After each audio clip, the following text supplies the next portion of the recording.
Let's take a live look at that stretch of I-94. Obviously, this is the map that gives you, really, it's the lifeline between Milwaukee and the state line up to Milwaukee. You can see the north and southbound lanes there. That's the stretch of highway we're talking about. That is all closed down right now. So if you get off on the Ryan Road area for the northbound lanes and then shut down at Highway 20, again, the Racine County Sheriff has said it will likely be until about after 7 o'clock before I-94 is reopened.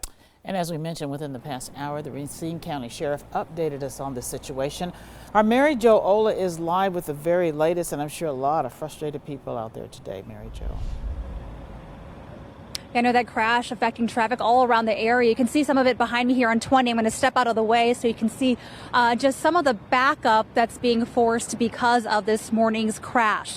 Now, the Racine County Sheriff kind of broke down what they believe happened leading up to this crash that started around 11 o'clock this morning. Here's what he said. He's telling us that at this point, they have 2 truck drivers who have since passed away and a few other passengers in separate vehicles that were seriously hurt. Now, they believe that the first semi-truck was heading south.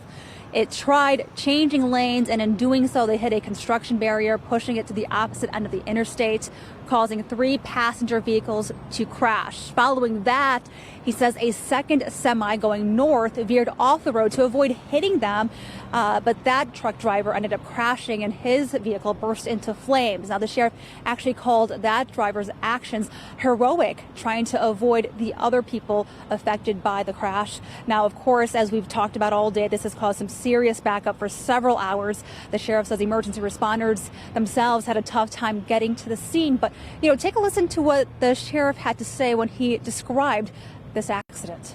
I can tell you, in my 24 years on this job, this is the worst accident I've ever been part of.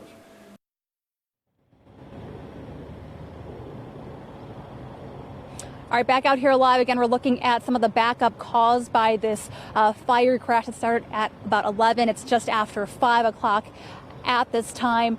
As you guys have mentioned already, the Racine County Sheriff expects this to be an ongoing investigation. They're expecting to be out there for the next 3 to 4 hours, so they're urging anyone who hasn't left yet to avoid this area if at all possible. Reporting live in Racine County, Mary Jo Ola, today's TMJ4.